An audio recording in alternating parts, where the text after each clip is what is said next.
దేవుని మహాపరిశుద్ధ నామమునకు మహిమ కలుగును గాక. మరలా తిరిగి మనం అపోస్తల కార్యగ్రంథము 8వ అధ్యాయము ముగించుకున్నాం గత వారము. ఈరోజు 9వ అధ్యాయము మనము స్టడీ చేయబోతున్నాం. ఇందులో మనకి ప్రాముఖ్యంగా రెండు అంశాలు మనం చూస్తాము.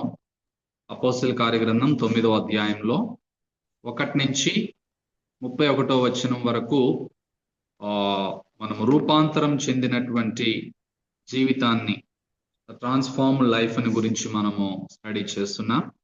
రెండవ అంశంగా సార్థకమైనటువంటి వ్యక్తిగత పరిచర్యకు గుర్తులు, మరి marks of an effective personal మినిస్ట్రీని గురించి మనము నేర్చుకుందాం. సో ఈరోజు దేవుడే మనకి సహాయం చేసి, నాకు మీకు మనందరికీ దేవుడే సహాయం చేసి మరి అనేకమైన విషయాలు దేవుడు మరి మనతో మాట్లాడి వాక్యం ద్వారా బలపరచును గాక. సో రిమార్కబుల్ కన్వర్జన్ ఆఫ్ సౌలు యొక్క గొప్ప మార్పు చెందిన జీవితాన్ని మనందరం కూడా జ్ఞాపకం చేసుకుంటాం. అతడు ఏ విధంగా ప్రభునందు విశ్వాసం ఉంచి తన జీవితము ఏ విధంగా ప్రభుకి సమర్పించుకున్నాడో, దేవుడు ఏ విధంగా సౌలుని పౌలుగా మార్చాడో, గొప్పగా హింసిస్తూ సంఘాన్ని బహు భయంకరంగా హింసిస్తున్నటువంటి సౌలు తన జీవితంలో ఏ విధంగా దేవుని కొరకే హింసపడటానికి కూడా సిద్ధపడ్డాడో మనం ఈరోజు ప్రాముఖ్యంగా మనం నేర్చుకుంటూ ఉన్నాం. ఈ 9వ అధ్యాయము 1 నుంచి 31 వచనాలు సౌలు జీవితంలో చెందిన రూపాంతరం యొక్క అనుభవాన్ని మనం 7 టాపిక్స్ లో 7 అంశాలలో మనం నేర్చుకోవడానికి ప్రయత్నం చేద్దాం. సో కనుక సౌలు యొక్క మార్పు ఏ విధంగా ఉందో మొదటి 9 వచనాలలో మనం చూస్తాము. దానికంటే ముందుగా మరి మొదటి 3 వచనాలలో అతడు ఏ విధంగా ప్రభు యొక్క శిష్యులను ఇంకా బెదిరించడము, హత్య చేయుటకును, అంటే మర్డర్స్ చేయడము, తనకు ప్రాణాధారమైనట్టు ప్రధాన యాజకుని దగ్గరికి వెళ్ళి, అంటే తనకు అదే బ్రతుకు, దేవుని క్రైస్తవులను ప్రభు యొక్క శిష్యులను బెదిరించడం, మర్డర్లు చేయడమే తన జీవితం యొక్క మరి ప్రధానమైనటువంటి ప్రాణాధారంగా భావించి, అది చాలా నన్నదన్నట్టుగా ఇంకా ప్రధాన యాజకుని దగ్గరికి వెళ్ళి, ఈ మార్గం అందున్న బైబిల్ గ్రంథంలో క్రైస్తవ్యం అనేది మరి మార్గముతో పోల్చబడింది. ఈ మార్గము ఇరుకైనటువంటి మార్గం, కానీ ఇది మరి నిత్య జీవానికి నడిపించే మార్గం. విశాలమైనటువంటి మార్గము నాశనమునకు నడిపించే మార్గం. ఆ మార్గాన్ని తెలుసుకున్నటువంటి సౌలు, పౌలుగా మారిన సౌలు ఏ విధంగా విశాల మార్గము నుండి ఇరుకు మార్గంలోనికి ప్రవేశిస్తాడో, అలాగే హింసించేటటువంటి వాడిగా హింస పొందడానికి ఏ విధంగా సిద్ధపడ్డాడో, తన జీవితం ఏ విధంగా రూపాంతరం చెందిందో మనము ప్రత్యేకంగా జ్ఞాపకం చేసుకుంటున్నాం. సో ఆ మార్గం అందున్నటువంటి, ఆ ఇరుకు మార్గం అందున్న క్రీస్తు ప్రభు వారి యొక్క శిష్యులుగా ఉన్నటువంటి పురుషులను, స్త్రీలను కనుగొనిన ఎడల వారిని బంధించి యెరూషలేమును కూడా తీసుకుని వచ్చుటకు దమస్కులో సమాజముల వారికి పత్రికలు ఇమ్మని అడుగుతున్నాడు ప్రధాన యాజకుని సౌలు. సో ఇప్పుడు ఇది తన జీవితంలో చాలా మోస్ట్ ఇంపార్టెంట్ జర్నీ. ఒక విధంగా చెప్పాలంటే తన జీవితాన్ని మార్చినటువంటి ఒక ప్రయాణం. ఈ ప్రయాణం ద్వారా తన జీవితంలో ప్రభు కొరకు ఎన్నో ప్రయాణాలు చేయాల్సి వచ్చింది. చంపడానికి వెళ్తున్నటువంటి సౌలు ప్రయాణం అనేక మందిని బ్రతికించడానికి, అనేకులను క్రీస్తు దగ్గర నడిపించి, కొన్ని వందల సంఘాలు కట్టడానికి, కొన్ని వందల శిష్యులను తయారు చేయడానికి, పాస్టర్స్ను తయారు చేయడానికి, సార్వత్రిక సంఘానికి నేటి వరకు కావలసినటువంటి బోధలు అందించడానికి, పత్రికలు అందించడానికి దేవుడు ట్రెమెండస్ గా ఏ విధంగా సౌలుని అద్భుత రీతిగా మార్చుకుంటాడో, ఏ విధంగా రూపాంతరములోనికి దేవుడు తీసుకొస్తాడో మనం చూస్తూ ఉంటున్నాం. సో అతడు ప్రయాణం చేయొచ్చు దమస్కు దగ్గరకు వచ్చినప్పుడు అకస్మాత్తుగా ఆకాశం నుండి ఒక వెలుగు అతని చుట్టూ ప్రకాశించడం మనందరం కూడా జ్ఞాపకం చేసుకుంటాం. సో ఇక్కడ మనందరికీ ఈ యొక్క ప్యాసేజ్ బాగా మనకి పరిచయమైనటువంటి ప్యాసేజ్. సో మొదటి 9 వచనాలు మనం చూసినప్పుడు సౌలు యొక్క మార్పు, కన్వర్జన్ ఆఫ్ పాల్, తన జీవితంలో ఈ కన్వర్జన్ లో మనం నేర్చుకునేటటువంటి 5 ఫేసెస్ ఉంటాయి. సౌలు మార్పు పొందేటటువంటి ఆ యొక్క ఈ 9 వచనాలలో 5 ఫేసెస్ ఉంటాయి. అందులో మొదటిది కాంటాక్ట్, రెండవది కన్విక్షన్, మూడవది కన్వర్జన్, 4 కాన్సెక్రేషన్ అంటారు, 5 కమ్యూనియన్. సో ఈ విధంగా తన జీవితంలో మనం చదువుకుంటే 4వ వచనంలో అప్పుడు అతడు నేల మీద పడి అతని చుట్టూ వెలుగు ప్రకాశించడం, ఈ వెలుగు సూర్యుని వెలుగు కంటే మించినటువంటి ఒక అద్భుతమైనటువంటి వెలుగు తన జీవితంలో చూడటం మనం జ్ఞాపకం చేసుకుంటా ఉన్నాం. ఎప్పుడూ చూడనటువంటి ఒక వెలుగు, ఎప్పుడూ తన జీవితంలో మరి అనుభవించలేనటువంటి ఒక వెలుగు తన జీవితంలో ఆ రోజు, అది మిడ్ నైట్ కాదు, ఆ టైం కూడా చాలా చక్కగా మరి మెన్షన్ చేస్తూ ఉంటాడు. ఇక్కడ మరి కొన్ని విషయాలు మనకి ఇక్కడ లేనప్పుడు ఇంకొక దగ్గర మనకి మెన్షన్ చేయబడతా ఉంటాయి. That is the day time actually. ఆ విషయాల్ని పౌలు గారు ఇంకా ఇదే అపోస్తుల కార్యగ్రంథం తన యొక్క మిషనరీ ప్రయాణ యాత్రలలో అతడు అనేకుల దగ్గర, పెద్దల దగ్గర, రాజుల దగ్గర కూడా నిలవబడి సాక్ష్యం ఇస్తూ ఉంటాడు. అతని అద్భుతమైనటువంటి సాక్ష్యం నిజంగా అనేక మందికి ఒక గొప్ప మాదిరిగా ఉండడం మనం చూస్తూ ఉంటాం. కనుక మరి అతడు తన జీవితంలో మరి పొందినటువంటి గొప్ప అనుభూతిని పౌలు మరి అనేకులకు కూడా జ్ఞాపకం చేయటం మనందరం కూడా జ్ఞాపకం చేసుకుంటా ఉన్నాం. సో సౌలు మార్పులో మనము ప్రాముఖ్యంగా 3వ వచనంలో మనం చూసేది ఏంటంటే, అతడు ప్రయాణం చేయొచ్చు దమస్కు దగ్గరకు వచ్చినప్పుడు అకస్మాత్తుగా ఆకాశము నుండి ఒక వెలుగు అతని చుట్టూ ప్రకాశించడం అనేది మనం చూస్తున్నాం. So because the Lord's words were for Saul's years only, ఆ యొక్క వెలుగు అందరూ చూశారు కానీ ఆ మాటలు, శబ్దము, దేవుడు మాట్లాడింది సౌలు ఒక్కడే. ఆ యొక్క గ్లోరియస్ మరి బ్రిలియన్స్ యాజ్ హీ రిపీటెడ్లీ టెస్టిఫైస్, అతడు అనేక సందర్భాలలో ఈ యొక్క సాక్ష్యాన్ని పొందినటువంటి అనుభూతిని మరి 9-17 వచనంలో జ్ఞాపకం చేస్తూ ఉంటాడు.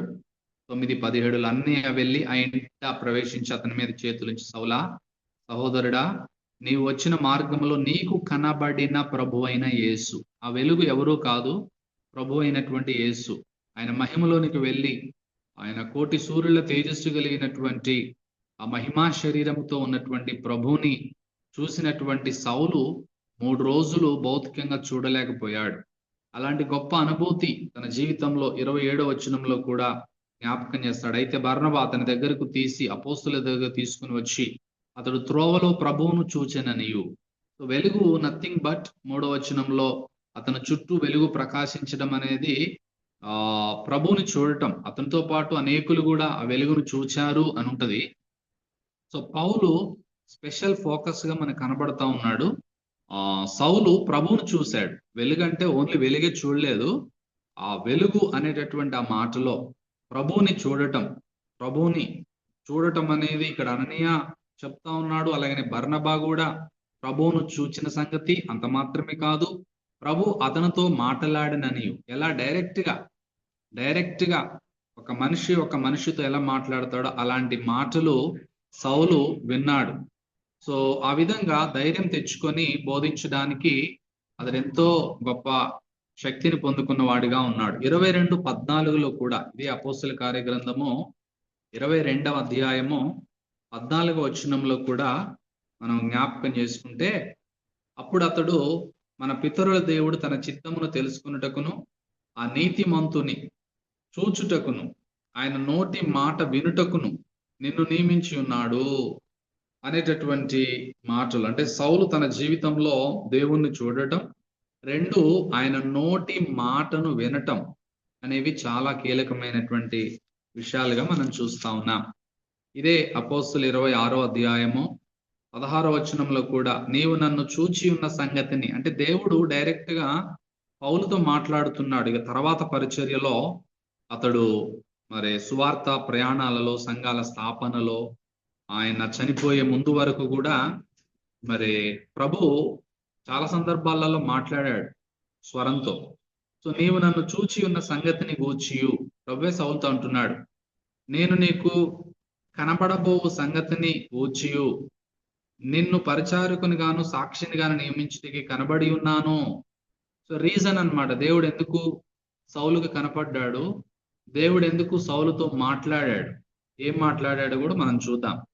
సో దాని రీజన్ ఏంటంటే, పరిచారకుని గాను సాక్షిని గాను నియమించుటకై నేను కనపడ్డాను. నీవు లేచి నీ పాదాలు మోపి నిలువుము, నేను ఈ ప్రజల వలనను అన్యజనుల వలనను హాని కలగకుండా నిన్ను కాపాడేదనను గొప్ప వాగ్దానం కూడా ఇక్కడ ఇస్తా ఉన్నాడు. వారి చీకట్లో నుండి వెలుగులోనికి రావాలంటే ఈ వెలుగు నువ్వు చూచి ఉన్నటువంటి ఆ వెలుగుని అనేకులకు నువ్వు చెప్పాలి. అందరూ చీకట్లో ఉన్నారు, ఆశ్చర్యకరమైన వెలుగులోనికి రావాలి. మనం చదువుతాం 1 పేతురు 2:9 బ్యూటిఫుల్ వర్స్. మనం చీకట్లో ఉన్నటువంటి మనలను దేవుడు తన ఆశ్చర్యకరమైనటువంటి వెలుగులోనికి దేవుడు మనల్ని పిలిచి ఉన్నాడు. అలాంటి గొప్ప అనుభవం. సో పౌలు గారు కొరింథీ పత్రికలు కూడా రాస్తాడు, మరి అనేకులు అంధకార సంబంధమైనటువంటి పరిస్థితిలో యుగ సంబంధమైన దేవత అవిశ్వాసులైన వారి మనోనేత్రాలు గుడ్డితనం కలుగజేసి ఉన్నాడు గనుక ఆ సువార్త ప్రకాశమానము హృదయాలలో మరి ప్రకాశించాలి, హృదయాలలో వెలగాలి. అదే గొప్ప సువార్త. సో దాని కొరకై దేవుడు మరి సౌలుకి కనబడడం, వెలుగు, గొప్ప వెలుగు ప్రకాశించడం అంటే ప్రభువే ఆ అద్భుతమైనటువంటి దర్శనం, దాన్ని ఒక మరి అపిరెన్స్ గా మనం చూస్తున్నాం. దాని గురించి పౌలు చాలా పత్రికలలో సమర్థించుకున్నాడు. అకాలమందు పుట్టినటువంటి నేనును ఆయనను చూచాను అంటాడు. ఇక్కడనే జరిగినటువంటి సిచ్యువేషన్.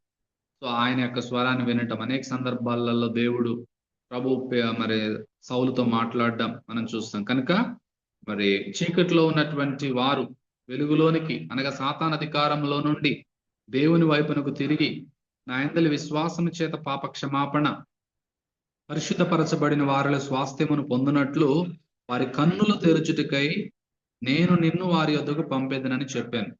సో వారి కన్నులు తెరవబడాలి. ఈరోజు ప్రభువుని మనం ఎంతో స్తుతించే వారంగా ఉన్నాం. మన కన్నులు తెరిపించింది కూడా దేవుడే. ఈరోజు ఒకప్పుడు మనము చీకటిలో అంధత్వంలో ఉన్నటువంటి మనలను వెలుగులోనికి దేవుడు తీసుకొచ్చి సువార్త అనేటటువంటి ప్రకాశమానము ద్వారా మన మనోనేత్రాలను దేవుడు తెరిపించాడు. అందును బట్టి మనం ఎప్పుడు ప్రతిరోజు దేవునికి కృతజ్ఞతలు చెల్లించే వారంగా ఉన్నాం. ఈరోజు మన కళ్ళు తెరవబడ్డాయి. ఇంకా లోకములు అనేక మంది కళ్ళు తెరవబడలేదు గనుక వారి కొరకై దేవుడు మనల్ని మరి బలపరిచి సౌలులాగా మరి అంత కాకపోయినా కనీసం 1% అయినా సౌలు లాంటి పరిచర్య ఎవరు చేయలేరు, అది ఎవరి వల్ల కాదు, కానీ కనీసం ఒక 1% అయినా మరి చేయడానికి ఒక కమిట్మెంట్ కలిగి ముందుకి వెళ్ళటమే ఈ యొక్క మొదటి విషయం యొక్క ఉద్దేశంగా మనం చూస్తా ఉన్నాం 3వ వచనంలో. సో అతని జీవితంలో ఒక కాంటాక్ట్ అన్నమాట. సో దేవుడే సౌలుని కలుసుకోవడము, కనబడటము, మాట్లాడటం, contacts. So God contacted with సాల్ అన్నమాట. సో దేవుడే సౌలుని కలుసుకోవడము, కనబడటము, మాట్లాడటము మనం చూస్తూ ఉంటాం. సో ఇలా ఎన్నో వచనాలు ఉన్నాయి. అవన్నీ ఇప్పుడు మనం రెఫర్ చేయడానికి సమయం కాదు కనుక మనం త్వరగా ముందుకెళ్ళడానికి ప్రయత్నం చేద్దాం. సో ఆ విధంగా మరి ఒక అపోస్తలుడు అనబడటానికి ఖచ్చితంగా అతడు ప్రభువును చూచిన వాడై ఉండాలి, ఆయన యొక్క మాటలు వినిన వాడై ఉండాలి ప్రత్యక్షంగా. ఈరోజు ప్రభువుని మనము అద్దము వలె చూచుచున్నాం, అద్దంలో చూస్తున్నాం. అద్దం ఈజ్ నథింగ్ బట్ వాక్యం. దేవుడు బైబిల్ని మిర్రర్తో పోల్చాడు, మిర్రర్.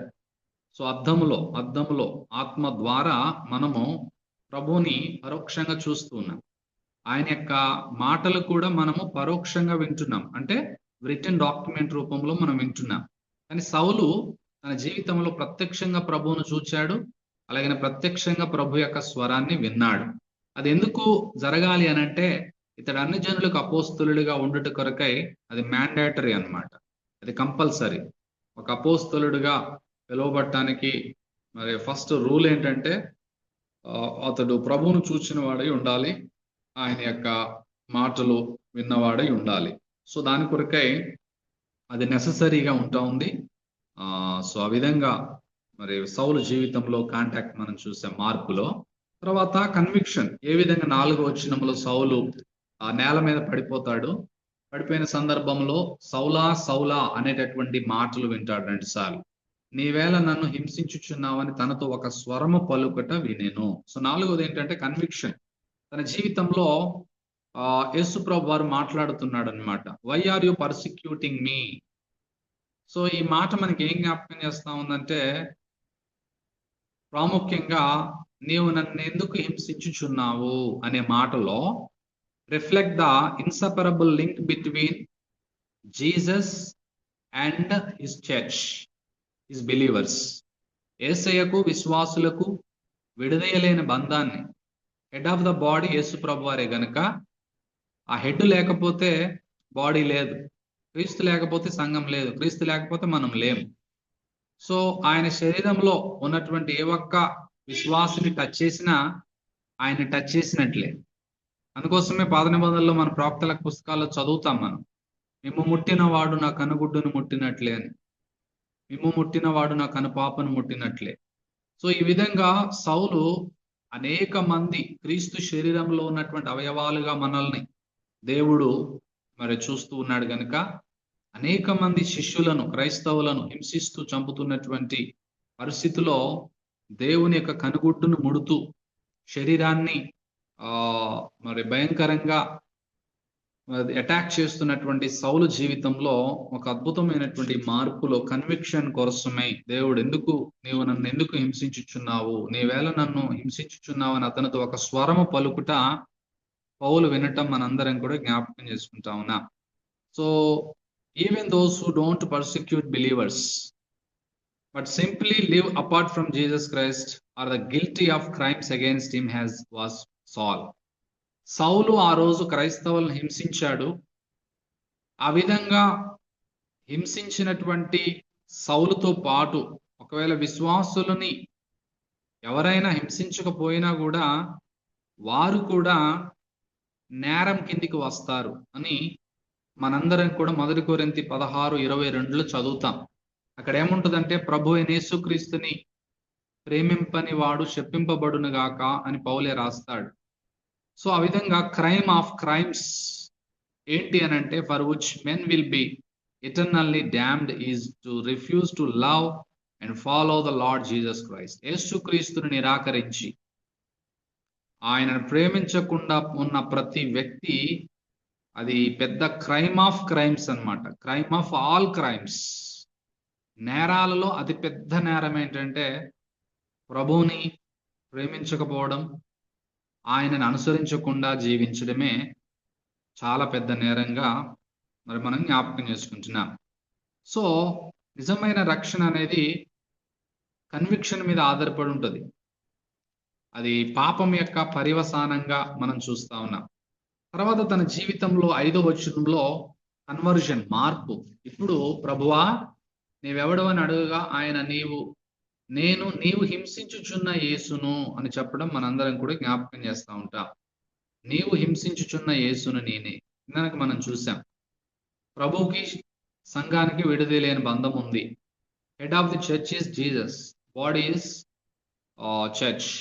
సో ప్రతి అవయవాన్ని దేవుడు తనతో కనెక్ట్ చేసుకున్నట్లుగా మనం చూస్తున్నాం గనుక, విశ్వాసులను హింసిస్తే క్రీస్తుని హింసించినట్లే అనేటటువంటి మరి భావంలో తన జీవితం యొక్క మార్పులో ఎంత వినూత్నమైనటువంటి మార్పు వచ్చిందో తన ప్రియ శిష్యుడైనటువంటి తిమోతి కూడా రాస్తూ ఈ విషయాలనే మెన్షన్ చేస్తూ, ఆ ప్రధాన పాపినైనటువంటి నాకు అంటాడు. 1 తిమోతి 1:13 తన యొక్క బాధను చాలా మరి వ్యక్తం చేస్తూ ఉంటాడు. 1 తిమోతి పత్రిక 1:13 పూర్వం దూషకుడును హింసకుడును హానికరుడునైన నన్ను తన పరిచర్యకు నియమించి నమ్మకమైన వాని ఎంచినందుకు నన్ను బలపరిచిన మన ప్రభు అయిన యేసుక్రీస్తు కృతజ్ఞుడనై ఉన్నాను. తెలియక అవిశ్వాసం వలన చేసి ఉన్నాను కనుక కనికరించబడ్డాను. మరియు మన ప్రభు అయిన యేసుక్రీస్తు ప్రభు వారి యొక్క కృపయు యేసుక్రీస్తు నందున్న విశ్వాసము ప్రేమ అత్యధికంగా విస్తరించెను. పాపులను రక్షించుట క్రీస్తు యేసు లోకమునకు వచ్చిన వాక్యం నమ్మదగింది, పూర్ణాంగీకారానికి యోగ్యమైనది, అట్టి వారిలో నేను ప్రధానుడను అనేటటువంటి మాట. సో ఇక్కడ తన జీవితంలో పౌలు తన జీవితంలో పొందినటువంటి మార్పు అనేక సందర్భాలలో మరి చెప్పడం మనందరం చూస్తూ ఉంటున్నాం. తర్వాత తన జీవితం ప్రభుకి అంకితం చేస్తూ ఉంటాడు. కాన్సెక్రేషన్, మార్పులోనే మనం ఉన్నాం ఫస్ట్ పాయింట్ లో. సో తన జీవితాన్ని ప్రభుకి అంకితం చేసేటటువంటి 6వ వచనం నుండి, లేచి పట్టణంలోనికి వెళ్ళుము. ఏ పట్టణం అంటే దమస్కు పట్టణం. సో అక్కడ నీవు ఏమి చేయాలో అది నీకు తెలుపబడునని చెప్తా ఉంటాడు ప్రభు. ఎంత డిస్కషన్ జరుగుతుంది అక్కడ. అతనితో ప్రయాణం చేసిన మనుషులు ఆ స్వరం వినిరి గాని ఎవరిని చూడక మౌనులై నిలవబడిరి అనేటటువంటి మరి ఆ విషయాన్ని, అంటే చూడలేదు కానీ స్వరం మాత్రం విన్నారు అతనితో ఉన్నటువంటి మనుషులు. సో సౌలు నేల మీద నుంచి లేచి కన్నులు తెరిచినను ఏమీ చూడలేనటువంటి స్థితిలో ఉన్నాడు. వారితో సౌలుతో వచ్చినటువంటి వారందరూ అతని చెయ్యి పట్టుకుని దమస్కులోనికి నడిపించారనమాట. సో ఇక్కడ ఏంటంటే విషయము, తన జీవితం ఏ విధంగా ప్రభుకి అప్పగించబడతా ఉందో, what shall I do lord, నేనేం చేయాలి, ఇప్పుడు ఏం చేయలేని సహాయ స్థితిలో ఉన్నాను కనుక సౌలు ఇప్పుడు తన జీవితాన్ని పూర్తిగా అంకితం చేస్తున్నాడు. సాల్ సరెండర్ వాస్ కంప్లీట్ అన్నమాట. దీని ఏమంటారంటే ఇక అసలు నిస్సహాయ స్థితిలో, ఏమి చూడలేని స్థితిలో ఉంటున్నాడు కనుక తన జీవితం పూర్తిగా దేవునికి అంకితం చేస్తా ఉన్నాడు. Surrender, I surrender all. ఇది గొప్ప మార్పు అన్నమాట. అంకితం, జీవితాన్ని అంకితం కంప్లీట్ గా. పార్ట్ ఆఫ్ అవర్ లైఫ్ కాదు, కంప్లీట్ లైఫ్ దేవునికి ఇవ్వాలి. సో పూర్తి జీవితాన్ని దేవునికి ఇవ్వటమే నిజమైనటువంటి మరి కన్వర్జన్, మార్పు అనేది. So he humbly submitted himself to the will of the lord he had hated. So ఆ విధంగా ఏ క్రైస్తవులనైతే హింసించాడో, ఏ క్రీస్తునైతే మరి హింసించి ద్వేషించాడో, అదే ద్వేషించినటువంటి ప్రభువుకి తన జీవితాన్ని పూర్తిగా మరి అంకితం చేయడం మనం చూస్తున్నాం. ఇవే విషయాలు పౌలు రోమా 10వ అధ్యాయము 9-10 వచనాలు, యేసు ప్రభువుని నోటితో ఒప్పుకొని దేవుడు ఆయన మృతుల్లో నుంచి లేపులను, హృదయం విశ్వసించిన నువ్వు రక్షించబడదు. సో అనేకమైన విషయాలు తన జీవితంలో మరి రక్షణ అనుభవాన్ని గురించి, రక్షణలో ఉన్నటువంటి సబ్మిషన్ గురించి, సబ్మిసివ్ టు హిజ్ లార్డ్షిప్, ఆయన ప్రభుత్వానికి ఒక వ్యక్తి మరి సమర్పించుకునేటటువంటి అవసరతను గురించి పౌలు తన యొక్క అనుభవంలో నుంచి రాయడం మనందరం కూడా జ్ఞాపకం చేసుకుంటా ఉన్నాం. సో సౌలు యొక్క పాత జీవితము ముగించబడి ఒక క్రొత్త జీవితంతో తిరిగి లేవడం మనం చూస్తుంటున్నాం. Noblest and most useful man of God the church has ever known. కొత్త నిబంధనలో కానీ సంఘ చరిత్రలో కానీ యేసు ప్రభు వారి తర్వాత ఒక గొప్ప అద్భుతమైనటువంటి మరి వ్యక్తి ఎవరైనా ఉన్నారు అని అంటే అది అపోస్తలుడైనటువంటి పౌలు. అలాంటి పౌలు యొక్క జీవితాన్ని గురించి, అతని మార్పును గురించి మనం చూస్తున్నటువంటి ఈ యొక్క మొదటి టాపిక్ లో, అందులో లాస్ట్ది ఏంటంటే అతడు మరి తన జీవితాన్ని ప్రభువుకి అప్పగించుకున్న తర్వాత 9వ వచనంలో అతడు 3 దినములు చూపు లేక అన్నపానములు ఏమీ పుచ్చుకొనకుండా ఉన్నాడనమాట. సో ఆ విధంగా తన జీవితంలో మరి 3 రోజులు చూపు లేక, 3 రోజులు అన్నపానములు, no drink, no water, no food, no sight లేకుండా, ఏమి పుచ్చుకోకుండా కంప్లీట్ గా దేవునికి సరెండర్ అయి మరి కూర్చున్నటువంటి స్థితిలో మనం అతని మార్పు ఎంత వినూత్నంగా జరిగింది అనేది మనం చూస్తా ఉన్నాం. రెండవది, రూపాంతరం చెందిన జీవితంలో సెకండ్ మరి విషయం ఏంటి అని అంటే, అననీయ అనేటటువంటి ఒక మంచి డిసైపుల్, దమస్కు చర్చ్ అంటే దమస్కులో ఉన్నటువంటి శిష్యులలో ఒక మంచి శిష్యుడు అనమాట అననీయ. సో ఈ అననీయాని గురించి మరి నెక్స్ట్ అంటే సౌలు జీవితంలో ఏ విధంగా ఎంటర్ అవుతా ఉంటాడో, సౌలును గురించినటువంటి దర్శనం మరి అననీయాకి దేవుడు ఏ విధంగా చూపిస్తాడో 10, 11, 12 వచనాలలో మనం చూస్తూ ఉంటాం. సో ఇతడు ఒక గొప్ప మరి భక్తిపరుడు. అననీయ అనేటటువంటి వ్యక్తి మంచి భక్తిపరుడు. మనం ఆ మాటలు 10వ వచనం నుంచి చదువుకుంటాం. దమస్కులో అననీయ అను ఒక శిష్యుడు ఉండను. అతడు చాలా భక్తిపరుడు, మరి చక్కటి క్రైస్తవుడు, విశ్వాసి, డివోటెడ్ మ్యాన్ అన్నమాట. He was like one of the spiritual leaders of the Damascus church అన్నమాట. యాక్చువల్ గా ఆ దమస్క్ అనేటటువంటి ప్రాంతంలో ఉన్నటువంటి సంఘానికి ఒక గొప్ప నాయకుడు అననీయ. ఈ అననీయ ఎవరంటే, మనం 5వ అధ్యాయంలో ఆల్రెడీ అననీయ సప్పీరాలు జంట, ఒక అంటే 2 కపుల్స్ చనిపోయారు, ఆయన వేరు. ఇక్కడ పౌలు సందర్భంలో చూస్తున్న ఈ అననీయ వేరు. ఈయన దమస్కు ప్రాంతానికి చెందిన అననీయ. 5వ అధ్యాయంలో ఉన్నటువంటి అననీయ యెరూషలేం సంఘానికి సంబంధించినటువంటి అననీయ, సప్పిరాలు. సో ఇక్కడ దమస్కు సంఘంలో ఉన్న ఒక గొప్ప నాయకుడు అననీయ. సో అననీయాకి దేవుడు ఒక గొప్ప దర్శనాన్ని ఇవ్వడం మనం చూస్తున్నాం. ఎందుకు ఈ దర్శనం అననీయకి ఇస్తున్నాడు అని అంటే, దేవుడు ఏ విధంగా సౌలుని మార్చుకొని పౌలుగా మార్చాడో ఆ సత్యాన్ని అననీయాకి దర్శనంలో చూపించడం మనం చూస్తా ఉన్నాం. సో అతడు అననీయ would have had no way of knowing of Saul's conversion. అననీయాకు తెలుసు సౌలు గురించి, అతడు ఏ విధంగా హింసిస్తున్నాడో, ఎంత యాంటీగా ఉన్నాడో తెలుసు. కానీ ఆ ప్రభు తనతో మాట్లాడింది, తనకు కనపడింది అననీయాకి తెలియదు గనుక ఆ దర్శనాన్ని ఇప్పుడు అననీయాకి దేవుడు చూపిస్తా ఉన్నాడు.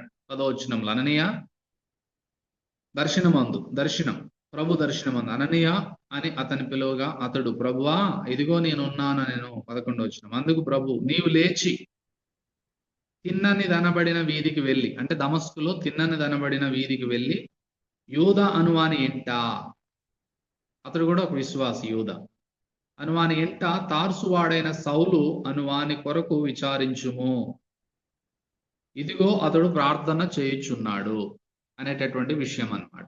ఇదిగో అతడు ప్రార్థన చేయుచున్నాడు. 12వ వచనం, అతడు అననీయ అన్న ఒక మనుషుడు లోపలికి వచ్చి తాను దృష్టి పొందినట్లు తన తల మీద చేతులుంచుట చూచున్నాడని అననీయాకు చెప్తున్నాడు. అంటే పౌలుకి దేవుడు అక్కడొక దర్శనము ఇస్తా ఉన్నాడు, ఇక్కడ అననీయాకు ఒక దర్శనం ఇస్తా ఉన్నాడు. అననీయాకి ఇచ్చే దర్శనం ఏంటంటే, నువ్వు వెళ్ళి, అంటే దేవుడు మాట్లాడటము, దర్శనం ఇవ్వటము, తిన్నదనబడిన వీధికి వెళ్ళాలి, యూదా అనే వారి ఇంటికి వెళ్ళాలి, అక్కడ తార్సువాడైన సౌలు అని వాని కొరకు విచారించు, అతడు ప్రార్థన చేయించున్నాడని అననీయతో దేవుడు దర్శనంలో మాట్లాడుతున్నాడు. ఆల్రెడీ అదే టైంలో దేవుడు సౌలుకు కూడా దర్శనం ఇచ్చాడు. ఆ దర్శనంలో ఏం చూశాడు సౌలు అంటే, 12వ వచనంలో, అతడు అననీయ అనే ఒక మనుషుడు లోపలికి వచ్చి తాను దృష్టి పొందినట్లు తన తల మీద చేతులుంచుట సౌలు చూస్తా ఉన్నాడు. అననీయ వచ్చి ఆమె చేతులుంచడం సౌలు చూస్తా ఉన్నాడు. సో ఇప్పుడు జరిగేది ఏంటంటే, ప్రాముఖ్యంగా అననీయ మరి సౌలు జీవితంలో ఎంటర్ అవ్వటము, అననీయ కొరకు ఎదురు చూడడము, అననీయకు దర్శనం ఇవ్వడము, సౌలుకు దర్శనం ఇవ్వటము మనం ప్రాముఖ్యంగా ఇక్కడ జ్ఞాపకం చేసుకుంటున్నాం. ఫర్దర్ గా నెక్స్ట్ 3వ విషయంలోకి వచ్చేసరికి, ఇప్పుడు దేవుని సాధనంగా ఏ విధంగా అతడు మరి వాడుకోబోతున్నాడో ఆ విషయాన్ని అననీయకి జ్ఞాపకం చేస్తాడు 13వ వచనం నుండి. అందుకు అననీయ, ప్రభువా ఈ మనుషుడు యెరూషలేములోని పరిశుద్ధులకు, ఈ మాట టైమ్ అండ్ అగైన్ రిమైండ్ చేయబడతా ఉంటది, పరిశుద్ధులు పరిశుద్ధులు పరిశుద్ధులు అని. అది చాలా గంభీరమైన మాట బైబిల్లో, కొత్త నిబంధనలో అదొక మంచి సబ్జెక్టు, సెయింట్స్ అనేటటువంటి మాట, పరిశుద్ధులు అనేటటువంటి మాట. అంటే క్రీస్తుని నమ్మినటువంటి బిడ్డలు దేవుని దృష్టిలో పరిశుద్ధులు, వారు చేసిన నీతి క్రియలను బట్టి కాదు, కానీ బై ఫెయిత్, విశ్వాసం ద్వారా, క్రీస్తునందలి విశ్వాసం ద్వారా పరిశుద్ధులుగా చేయబడ్డారు, నీతిమంతులుగా చేయబడ్డారు. అలాంటి పరిశుద్ధులకు ఎంతో కీడు చేసి ఉన్నాడు కదా ప్రభువా అని అతని గురించి అనేకుల వల్ల నేను విన్నాను. అప్పటికే సౌలు గురించి చాలా హాట్ టాపిక్ గా ఉన్నది. అప్పటి వరకు చాలా మంది సౌలు గురించి డిస్కషన్, అందరు క్రైస్తవ పరిశుద్ధులైనటువంటి వారందరూ కూడా మాట్లాడుకోవటం, అనేకులను చంపుతున్నాడు గనుక అతని గురించి దమస్కులో ఉన్న వారికి కూడా తెలిసింది. అననీయకు అందరూ కూడా మరి వాటిని గురించి మాట్లాడుకుంటున్నారు. ఆ విషయాన్నే దర్శనంలో దేవుడు మాట్లాడుతున్నప్పుడు తనకి రెస్పాన్స్ ఇస్తా ఉన్నాడు. 14, ఇక్కడను నీ నామమును బట్టి ప్రార్థన చేయు వారిని అందరినీ బంధించడానికి అతడు ప్రధాన యాజకుల వలన అధికారం పొంది ఉన్నాడని సంగతి కూడా తెలుసుకుని ఉత్తరం ఇస్తున్నాడు, దేవునితో మాట్లాడుతున్నాడు. అందుకు దేవుని యొక్క స్పందన ఏంటంటే, ప్రభు అంటున్నాడు అననీయతో, నువ్వు వెళ్ళు, అన్యజనుల ఎదుటను రాజుల ఎదుట, ఇతడు పెద్ద పెద్ద వాళ్ళ ఎదుట, అంటే రాజుల ఎదుటే, అన్యజనుల ఎదుట, అలాగనే రాజుల ఎదుట, ఇశ్రాయేలీల ఎదుట కూడా, ముగ్గురు, అన్యజనులు, రాజులు, ఇశ్రాయేలీల ఎదుట నా నామమును భరించుటకు ఇతడు నేను ఏర్పరచుకొనిన సాధనమై ఉన్నాడు. ఇతడు నా నామము కొరకు ఎన్ని శ్రమలు అనుభవింపవలనో నేను ఇతనికి చూపుదనని అతనితో చెప్పాను. ఇక్కడ దాకా మూడవది.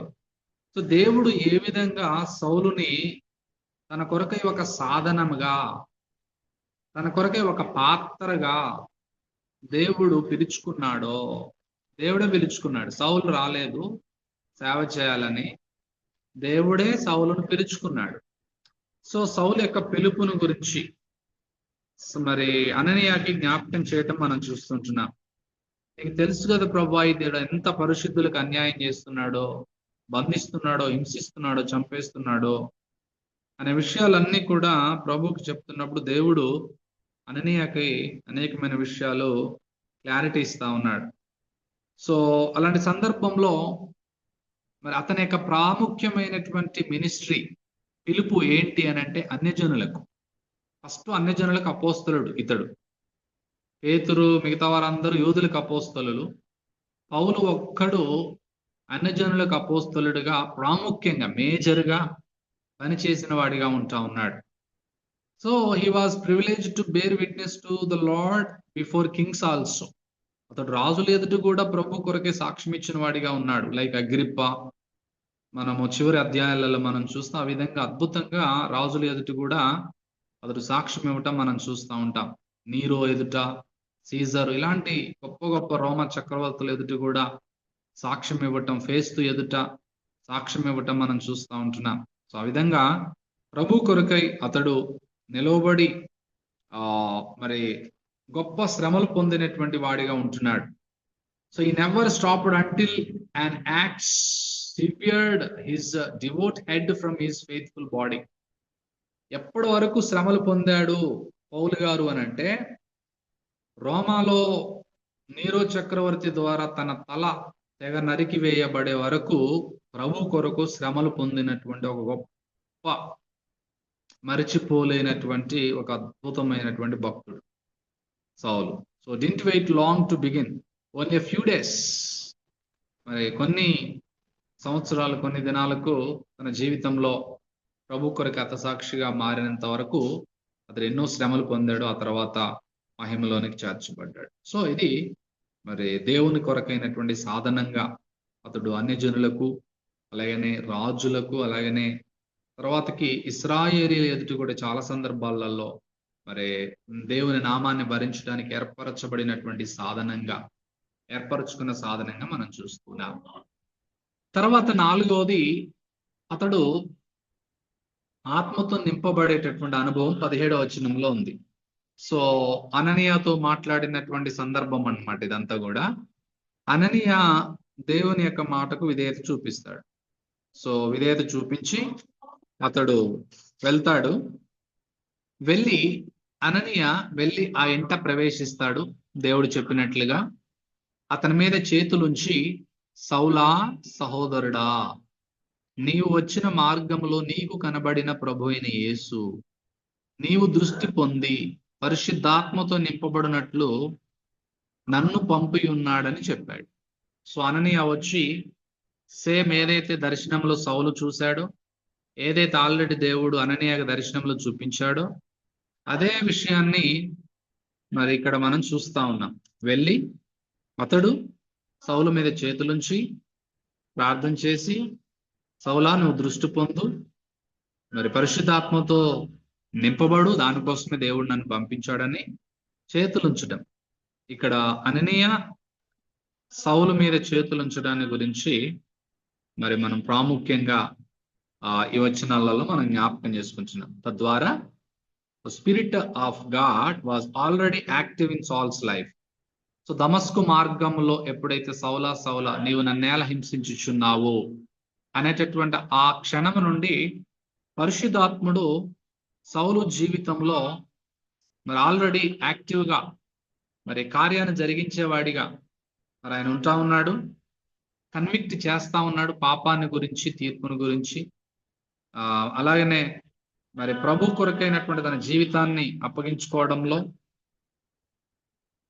అతని జీవితంలో మరి ప్రభు కొరకై ఏ విధంగా నిలబడాలో, మరి అతడు పర్మనెంట్ గా ప్రభు కొరకు ఏ విధంగా సాక్షిగా ఉండాలో, ఆత్మచేత నింపబడేటటువంటి అనుభవాన్ని కూడా మనం ఇక్కడ చూస్తున్నాం. ఫిల్లింగ్ ఆఫ్ ద స్పిరిట్ అన్నమాట. ఇది filling of the spirit. So spirit of God transformed సాల్ ఇంటూ టూ ఫండమెంటల్ వేస్ అన్నమాట. రెండు విషయాలలో పరిశుద్ధాత్మ దేవుడు మరి రూపాంతరపు అనుభవంలోను తీసుకెళ్ళాడు.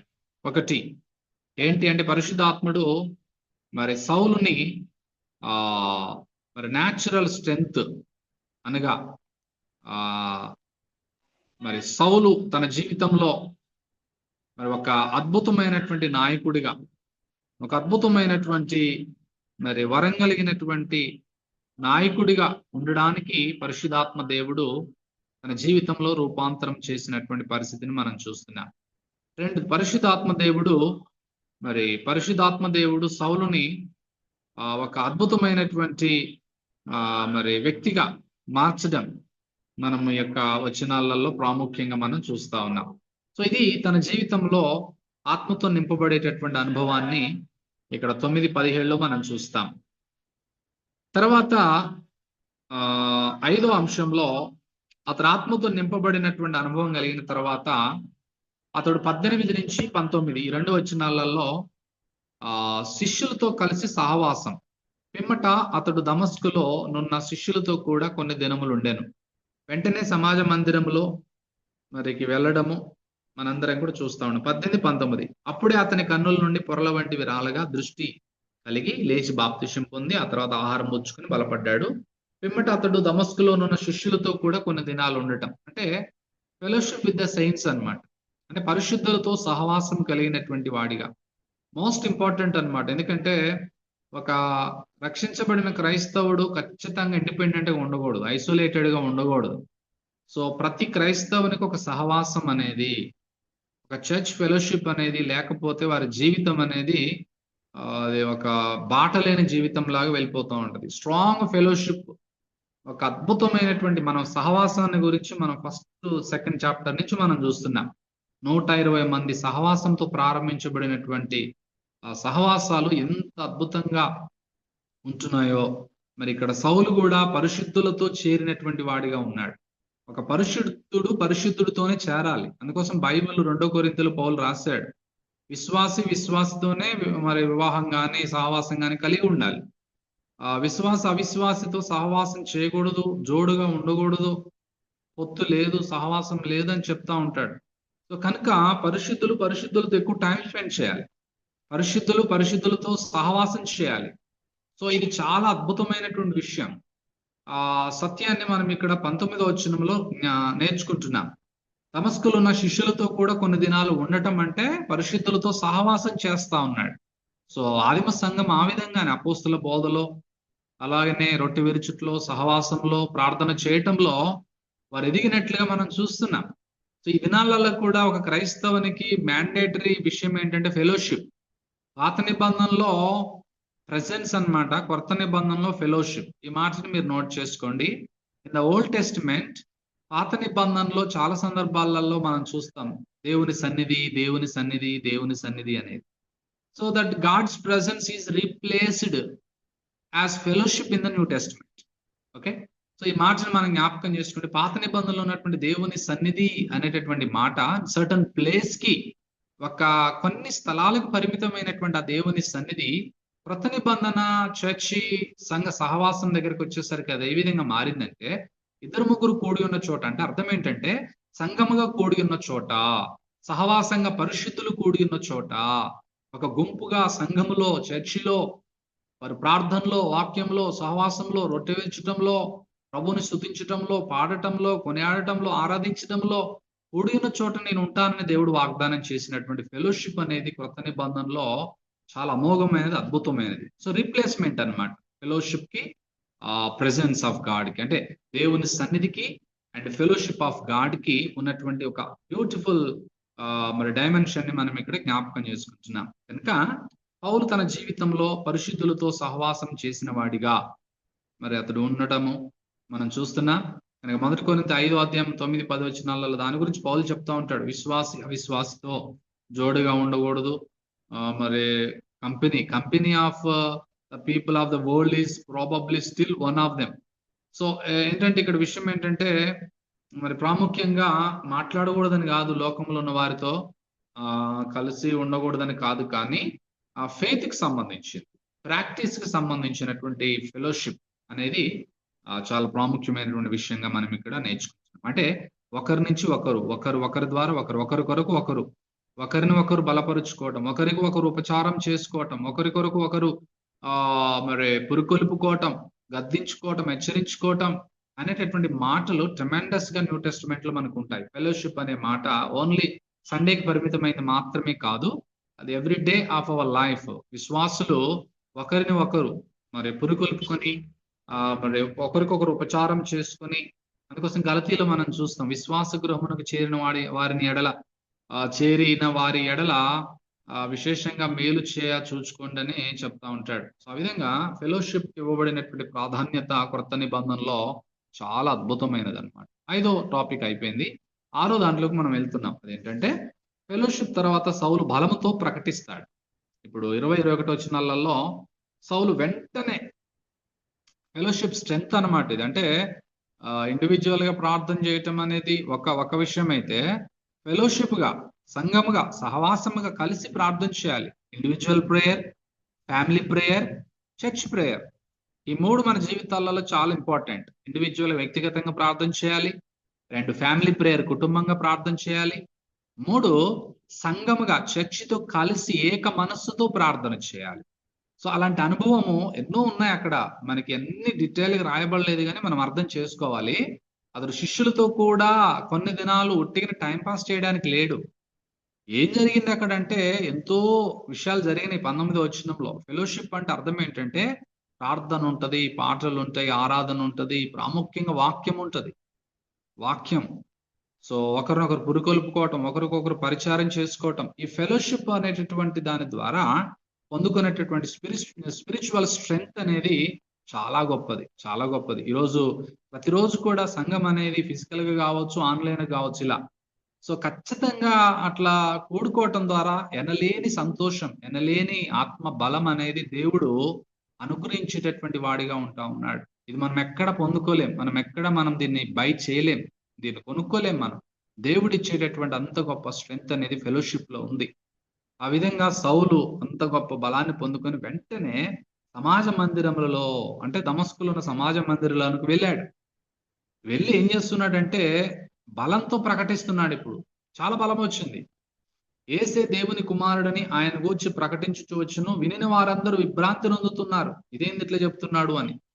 ఒకప్పుడు ఇలా ఉండే, ఇప్పుడు ఇలా అయిపోయాడు. ఎంత గొప్ప మార్పు అంటే ఒక కంప్లీట్ చేంజ్ అనేది ప్రజలు చూస్తా ఉన్నారు. యెరూషలేములో ఈ నామమును బట్టి ప్రార్థన చేయువారు వారిని నాశనం చేసిన వాడితడే కాడా, వారిని బంధించి ప్రధాన యాజకుల ఎదుగు కొనిపోటుకి ఇక్కడ కూడా వచ్చి ఉన్నాడని చెప్పుకుంటున్నారు. అంటే బలంగా 22వ వచనం కూడా, అయితే సౌలు మరీ ఎక్కువగా బలపడి, అంటే ఫెలోషిప్ మనకి ఇచ్చేది ఏంటంటే స్పిరిచువల్ స్ట్రెంగ్త్ అన్నమాట. ఆ విధంగా మరీ ఎక్కువగా బలం పొందుకొని మనల్ని ఎప్పుడు కూడా వెనకాల ప్రోత్సహించేటటువంటి, గద్దించేటటువంటి, హెచ్చరించేటటువంటి, బలపరిచేటటువంటి, తప్పుదిద్దేటటువంటి, నీతి యందు శిక్ష చేసేటటువంటి మరి నాయకులు కావచ్చు, పెద్దలు కావచ్చు, సహవాసం కావచ్చు ఉన్నప్పుడు ఖచ్చితంగా విశ్వాసి ఆత్మీయ బలాన్ని పొందుకుంటాడు. ఇండివిజువల్ గా ఒక్కడే పోరాటం చేస్తే ఆ పోరాటంలో పడిపోతాడు. ఒంటరి పోరాటం క్రైస్తవుడు చేయకూడదు, అది బిబ్లికల్ కాదనమాట. చాలా మంది క్రైస్తవులు ఇండివిజువల్ గా ఉంటారు, సహవాసంతో కలవరు. కొంతమంది విశ్వాసులతో కలవడానికి ఇష్టపడరు, కానీ విశ్వాసులతో కలిసినప్పుడు ఉండేటటువంటి ఆ బలం, ఆ స్ట్రెంగ్త్. అందుకోసం 133 కీర్తనలు చూస్తాం మనం, సహోదరుల ఐక్యత కలిగి నివసించుట ఎంత మేలు. అంటే ఇక్కడ ఇశ్రాయేల్ గురించి చెప్తా ఉంటాడు దేవుడు. ఐక్యత, ఆత్మ కలిగించు ఐక్యతను కాపాడుకొనటం ఫెలోషిప్. దాని ద్వారా వచ్చేటటువంటి బలం ద్వారా ప్రభు కొరకే జీవించడానికి, సాక్ష్యం ఇవ్వడానికి, స్వార్థ చెప్పడానికి మనకు ఒక గొప్ప అండగా సామూహికంగా కలెక్టివ్ గా వెళ్ళాలి. ఎక్కడికి వెళ్ళినా కూడా సామూహికంగా వెళ్ళాలి. సామూహికంగా చర్చిగా అందరూ కలిసికట్టుగా నిలవబడి, శ్రమ వచ్చినా, సంతోషం వచ్చినా, కష్టం వచ్చినా, సుఖం వచ్చినా అందరూ కలిసి షేర్ చేసుకునే వారిగా, ఒక కుటుంబం ఏ విధంగా ఫిజికల్ ఫ్యామిలీ షేర్ చేసుకుంటుందో, స్పిరిచువల్ ఫ్యామిలీ సంఘమే, విశ్వాస గృహం అనేది స్పిరిచువల్ ఫ్యామిలీ. అలాంటి అద్భుతమైనటువంటి కుటుంబంగా దేవుడు మరి పోల్చున్నాడు గనక ఫస్ట్ ఫెలోషిప్ ఇదే పౌలుకి. దమస్కే ఫస్ట్ ఫెలోషిప్, పరిశుద్ధులతో సహవాసం. అతడు ఆ బలం తెచ్చుకొని ఏసే క్రీస్తు అయి ఉన్నాడని మరి ఎక్కువ బలపడి ఏనే క్రీస్తు అని రుజువుపరచుచు దమస్కులో కాపురం ఉన్న యూదులను కూడా కలవరపరచడం మనం చూస్తా ఉన్నాం. అంత అద్భుతంగా పౌలు మరి బలంతో ప్రకటించడం దమస్కులో మనం చూస్తున్నాం. ఇప్పుడు పరిస్థితి ఏంటంటే 23-31 దాకా పౌలుకి ఇప్పుడు పౌలుని చంపడానికి యూదులు వీళ్ళు మార్పు లేని యూదులు. బైబిల్లో యూదులు అన్నప్పుడు మనం 2 రకాలుగా చూడాలి. ఒకటి క్రీస్తుని అంగీకరించిన యూదులు, 2 క్రీస్తు కొరకై వ్యతిరేకంగా ఉన్న ఇంతకుముందు సౌలు ఏ విధంగా క్రీస్తు కొరకు వ్యతిరేకంగా ఉండి క్రైస్తవులను చంపుతున్నాడు ఈ మార్గమందు ఉన్న వారిని, ఆ విధంగా ఉన్న యూదులు ఉన్నారు. క్రీస్తుని నమ్మని యూదులు ఉన్నారు, క్రీస్తుని నమ్మిన యూదులు ఉన్నారు. యూదుల్లో నుంచి క్రైస్తవులైన వారు ఉన్నారు, ఇంకా యూదులుగానే క్రైస్తవులుగా మారని యూదులు కూడా ఉన్నారు. సో ఇక్కడ జరుగుతున్న విషయం ఏంటంటే ఈ యూదులు సౌలుని చంపాలి. ఒకప్పుడు సౌలుతో చేతులు కలిపినటువంటి యూదులు ఇప్పుడు సౌలుని చంపడానికి ప్రయత్నం చేస్తా ఉన్నారు. మరి ఆలోచన సౌలుకు తెలియవచ్చింది. వారు అతన్ని చంపవలనని రాత్రింబగళ్ళు ద్వారాల యొద్ద కాచుకొని ఉన్నారు, దమస్కు ద్వారాల దగ్గర. ఎప్పుడు దొరుకుతాడా, ఎప్పుడు చంపేద్దామా అని అప్పటి నుంచి వాళ్ళు కాచుకొని ఉన్నారు. 25వ వచనం, కనుక అతని శిష్యులు రాత్రివేళ అతన్ని తీసుకొని పోయి గంపలో ఉంచి, గంప ఒక తట్ట బుట్ట లాంటి దాంట్లో ఉంచి గోడ గుండా అతన్ని క్రిందికి దించారు. దమస్కు గోడ గుండా. ఎందుకంటే ద్వారాల దగ్గర ఇప్పుడు ఒక మనిషి బయటికి వెళ్ళాలంటే వేస్ ఉంటాయి, గేట్స్ ఉంటాయి. ఆ ద్వారాల దగ్గర నుంచి వెళ్ళాలి గనక ఏ ద్వారం గుండా వెళ్ళకపోతాడా అని అలాగనే రాత్రి పగళ్ళు కొన్ని దినాల దాకా కాచుకొని ఉన్నారు. కానీ ఇప్పుడు సౌలు తప్పించబడాలి. దమస్కు నుండి సౌలు తప్పించుకోవడాన్ని గురించి మనం చూస్తుంటున్నాం. దీని కొరకై ఫెలోషిప్ చేసినటువంటి హెల్ప్, సహవాసం సౌలుకి చేసినటువంటి హెల్ప్, సౌలును తప్పించినటువంటి పరిస్థితిని మనము 23వ వచనంలో నుంచి చూస్తాం. అనేక దినాలు గడిచిన పిమ్మట యూదులు మరి ఆ విధంగా సౌలును చంపడానికి ప్రయత్నాలు చేస్తూ ద్వారాల దగ్గర కాచుకొని ఉంటే 25వ వచనం కనుక అతని శిష్యులు రాత్రి వేళ ఏం చేశారంటే అతన్ని తీసుకుని పోయి గంపలో ఉంచి గోడ గుండా అతన్ని కిందికి దించారు. 26, అతడు యెరూషలేములోనికి వచ్చి శిష్యులతో కలుసుకొనుటకు ప్రయత్నం చేశాడు.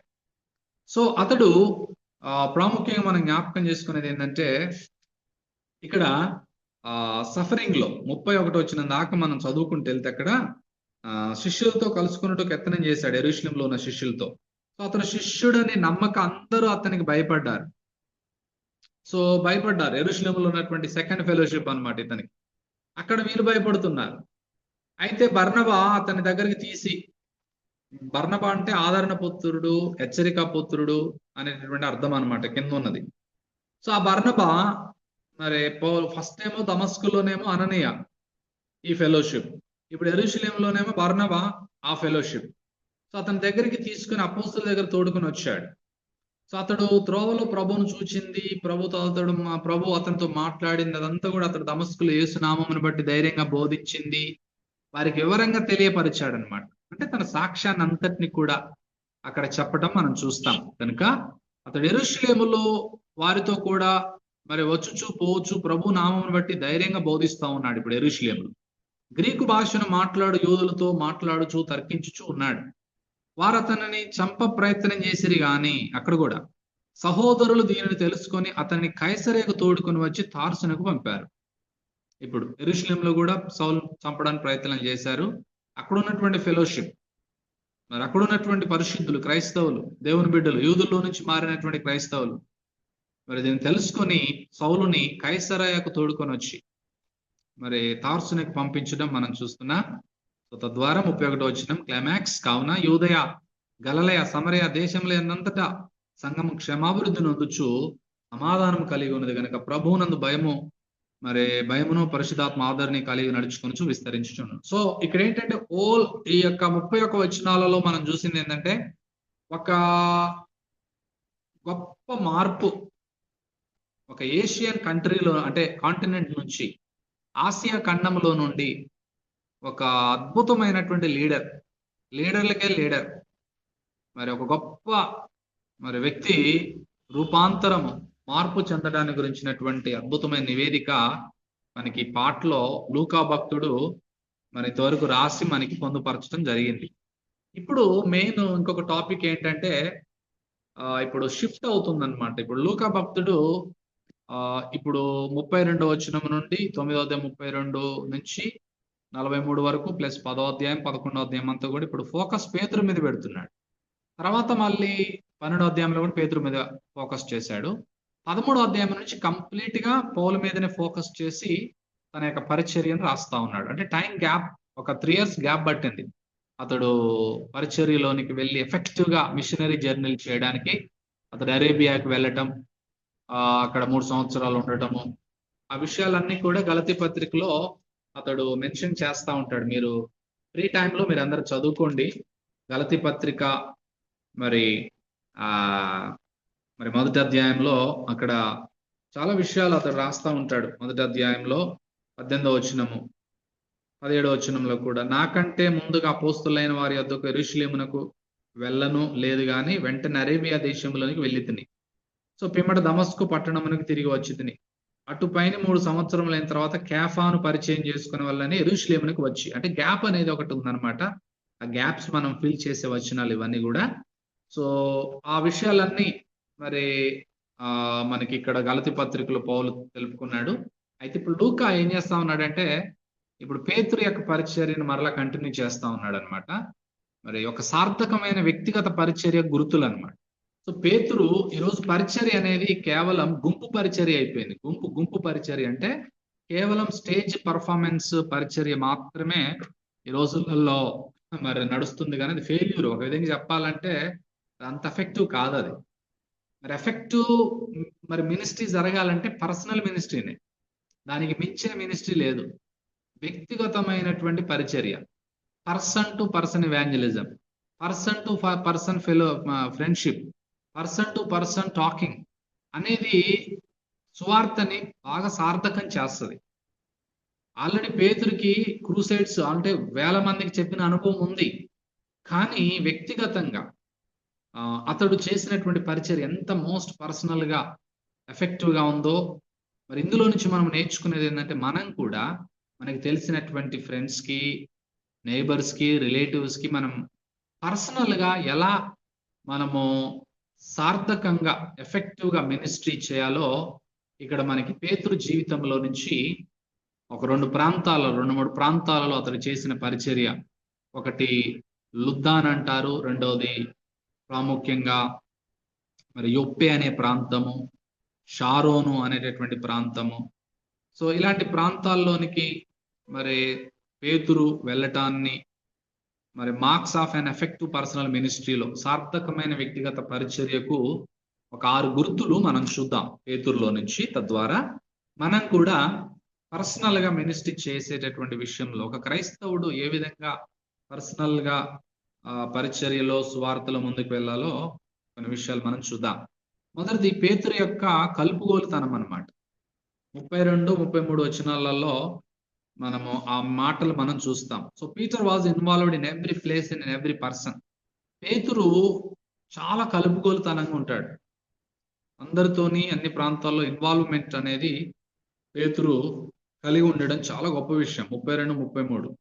ఆ తర్వాత పేతురు సకల ప్రదేశాలలో సంచారం చేయొచ్చు లుద్దలో కాపురం ఉన్న పరిశుద్ధుల ఎదుగు వచ్చాడు. పరిశుద్ధుల ఎదుగు రావటం. తర్వాత 33, అక్కడ పక్షవాయువు కలిగి 8 ఏండ్ల నుండి మంచం పట్టి ఉండిన అయినయ్య అని ఒక మనిషిని చూస్తా ఉన్నాడు. సో ఇక్కడ ఏంటంటే, మరి పేతురు జీవితం నుంచి మనం నేర్చుకునే మొదటి విషయం ఏంటంటే, ఇప్పుడు దాకా పౌలు గురించి చూసాం. ఇప్పుడు మరి సీన్ అనేది పౌల్ నుంచి పేతురికి ఎందుకు మారాల్సి వస్తుందంటే, central figure in the narrative for the next 3 chapters. ఇప్పుడు పేతురు 9, 10, 11, 12 అధ్యాయం దాకా కూడా ఒక సెంట్రల్ ఫిగర్ గా ఉన్నాడు కనుక మరలా కంటిన్యూ పరిచర్య జరుగుతూ ఉంది. 13 నుంచి పౌలు యొక్క మినిస్ట్రీ మరలా రికార్డ్ అవుతుంది అనమాట 28వ అధ్యాయం దాకా. కాబట్టి కంటిన్యూషన్ అక్కడ మనం చూస్తాం. అయితే ఇదంతా ఏంటంటే continue expansion of the church out side Jerusalem. ఇదంతా కూడా యెరూషలేముకు బయట జరుగుతున్న పరిచర్య ఇది. సో మీరు నాకు యెరూషలేంలోను, యోదయ, సమరయ, బూది అంతముల వరకు అన్నాడు కదా. సో దాని నెరవేర్పుగా వీరు మరి పర్సిక్యూషన్ ఎప్పుడైతే 8వ అధ్యాయంలో మనకి అది మెయిన్ కీలకమైనటువంటి టర్నింగ్ పాయింట్. 8వ అధ్యాయంలో స్టెఫెను చనిపోయిన తర్వాత యెరూషలేములోని సంఘమున గొప్ప హింస కలగటమే ఈ పుస్తకాన్ని స్ప్రెడ్ చేసేస్తుంది అనమాట, ఇట్లా విరిచేస్తుంది. అపోస్తుల కార్యగ్రంథాన్ని మొత్తం స్ప్రెడ్ చేసేది, విరిచేది, ఇట్లా విడగొట్టేది 8వ అధ్యాయం 1వ వచనం. సో గొప్ప హింస కలిగినందున అపోస్తులు తప్ప అందరూ కూడా యోదయ సమరయ దేశముల యందందరూ చెదిరిపోయారు గనుకనే ఆ చెదిరిపోయినటువంటి వారు ఇటు దమస్కు, అటు లుద్దా, ఇటు యొప్పే, ఇటు అనేక ప్రాంతాలకు చెదిరిపోయి వారు సువార్తని ప్రారంభించి చెప్పి అక్కడ సంఘాలు స్థాపించారు. అలాంటి సంఘాలు స్థాపించిన తర్వాత అనేక మంది పరిశుద్ధులు, అంటే అనేక మందిని దేవుడు తన వైపుకి ఆకర్షించి వారిని మరి మార్చుకోవడం మనం చూస్తూ ఉంటున్నాం. దాని యొక్క కంటిన్యూనే మనం ఇప్పుడు పేతురు యొక్క పరిచర్య యొక్క కొనసాగింపుని మనం ఇక్కడ 32, 33లో ఏ విధంగా పేతురు ఆ ప్రాంతానికి, ఎక్కడ లుద్దా అనేటటువంటి ప్రాంతానికి వెళ్ళి అక్కడ పరిశుద్ధులతో మరి ప్రాముఖ్యంగా రావటం అనేటటువంటి విషయాన్ని మనం చూస్తూ ఉంటున్నాం. సో కలుపుకోవటం, సువార్త ఒక వ్యక్తి చేయాలంటే ఒక కొత్త వ్యక్తుల దగ్గరికి మనం వెళుతున్నప్పుడు మనము కలుపుగోలుతనంగా ఇన్వాల్వ్ అవ్వాలన్నమాట. మనమే ఇన్వాల్వ్ అవ్వాలి.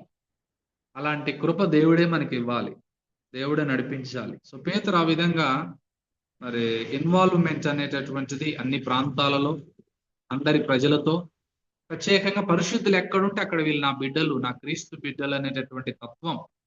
మనం ఎవరిని చూసినా క్రైస్తవులని వాళ్ళు నా క్రీస్తు బిడ్డలు, నా ప్రభు రక్తంలో కడగబడినటువంటి బిడ్డలు అనేటటువంటి కోణం అనేది చాలా చాలా ప్రాముఖ్యమైనది.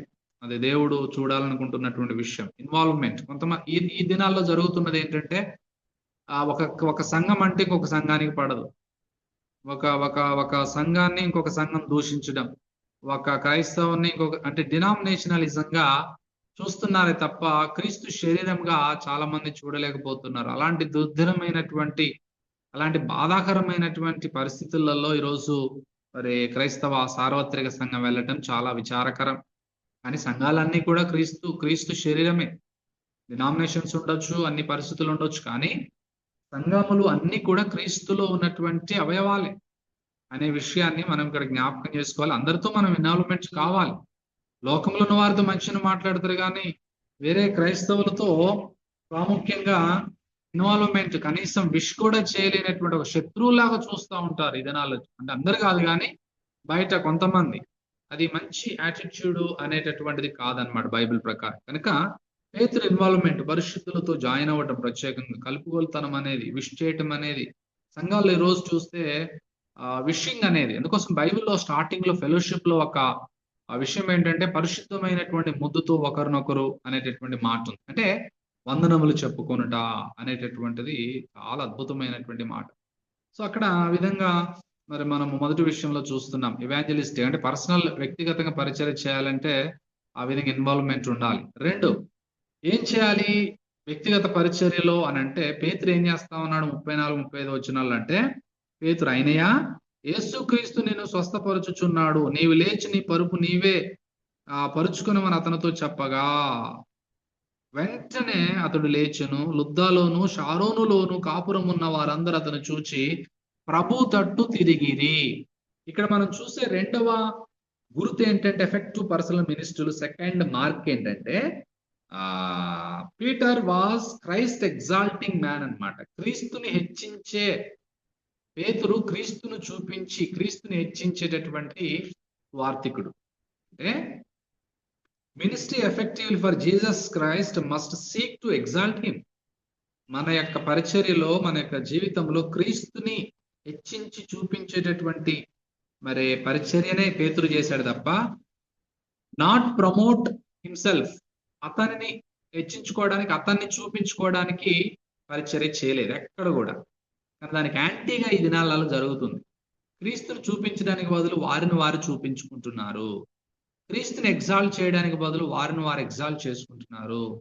క్రీస్తుని హెచ్చించాల్సిన దానికి బదులు వాళ్ళ పరిచర్యలను, లేకపోతే మినిస్ట్రీలను, జీవితాలను ఫేమ్ కొరకు ఈ రోజు జరుగుతున్నటువంటి ప్లాట్ఫామ్స్. కనుక Peter understood his role perfectly.